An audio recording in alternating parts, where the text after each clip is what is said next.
Christian, je suis un passionné de loup. On s'est souvent parlé des relations prédation. On a parlé un peu de celle de l'ours. Qu'en est-il peut-être plus au niveau du loup? Souvent, les chasseurs vont me questionner. J'ai une passion, c'est l'orignal. J'en ai une deuxième, c'est le loup. Des fois, le loup, c'est la première. Des fois, c'est l'orignal, dépendamment des saisons. Peut-être me donner des renseignements à ce sujet-là. Oui, bien, en fait, le loup, c'est sûr que je pense que c'est une espèce qui... Bien, en fait, c'est sûr que ça a été une espèce qui a été mal aimée, en fait, là, longtemps mal aimée. Il y a eu une période assez noire dans les années...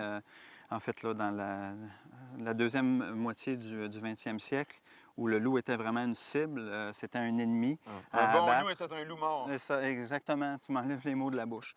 Alors, j'espère qu'aujourd'hui, on n'assiste plus à ce type de comportement-là. Parce que le loup, c'est notre seul grand prédateur, en fait, là, en Amérique du Nord. Et puis, au Québec, en tout cas, là, le cougar étant très, très peu présent, sinon éteint.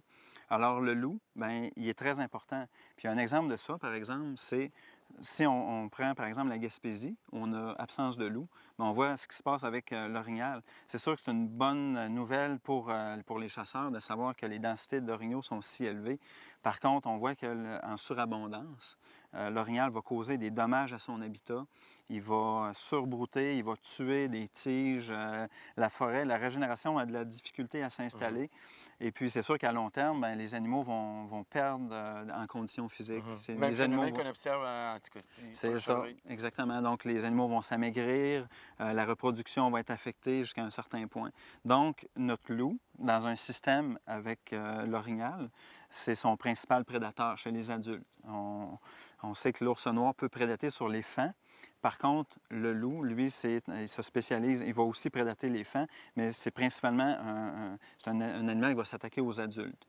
Maintenant, l'impact du loup n'est pas si grand que ça. Nous, on a fait plusieurs études où on a marqué des loups avec des colliers de télémétrie dans des secteurs où les loups étaient présents. Puis ce qu'on note, c'est que la mortalité naturelle chez les adultes, puis ça inclut donc la prédation par le loup, va être aux alentours peut-être de 5 par année. Alors, 5 la chasse va récolter autour d'une quinzaine de pourcents. Donc, on voit que la prédation par le loup, c'est une cause de mortalité qui est moins importante que celle que celle de la récolte sportive à la chasse. Donc, le loup, il est important. Puis, il permet d'assurer un certain équilibre avec sa principale proie qui est l'orignal. Puis ce qu'on a observé d'intéressant aussi, là maintenant, avec les outils dont on dispose, la technologie GPS, c'est super intéressant parce qu'on était capable de marquer des loups et des orignaux dans un même secteur. Fait qu'on est capable maintenant de voir l'interaction entre les deux espèces. Puis ce qu'on a observé, c'est qu'on a vraiment observé un comportement de chasse du loup durant l'hiver. Alors, c'est à cette période-là que le loup va rechercher les secteurs où il y a le plus de chances de rencontrer un orignal. On sait que le régime alimentaire du loup est plus diversifié durant l'été, mais que durant l'hiver, il va se concentrer davantage sur le gros gibier, donc sur les plans d'eau, ils gèlent, puis là, l'accessibilité pour les castors devient et voilà, exactement. difficile. Donc, il y a un déplacement là, au niveau de la proie là, qui est fait. Là, puis, super intéressant, qu'est-ce qu'on a observé, c'est que les loups recherchent les secteurs où les précipitations de neige sont plus abondantes. C'est ce qu'on présume, puis évidemment, c'est notre interprétation, là, c'est que le loup va aller dans les secteurs où sa proie est plus vulnérable. Donc, l'orignal peut avoir plus de difficulté à se déplacer dans une neige profonde, puis ça va peut-être permettre au loup de le rejoindre plus facilement, de l'atteindre sans se blesser, puis l'animal risque, après une bonne poursuite, l'orignal, à un moment donné, va s'épuiser, puis ça va permettre au loup de faire une attaque un peu plus avec un meilleur succès.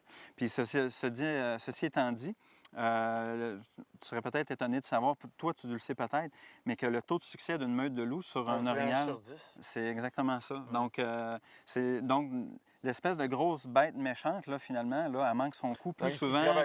Il travaille fort. Il y a un puis cercle, puis il bluffe, puis il essaie, puis s'il y a des erreurs, bien là, peut-être il capitalise avec du succès, mais 9 fois sur 10, c'est des insuccès. C'est ça. Puis ils vont ramasser les individus qui sont en moins bonne forme, les individus plus âgés. Fait que ça permet un certain, si tu veux, là, je dirais pas ça permet d'assainir la population, exactement, en quelque sorte. Yeah. Ouais. C'est bien, bien intéressant. Ouais. Je te remercie encore pour ces bonnes précisions-là. Ça fait plaisir.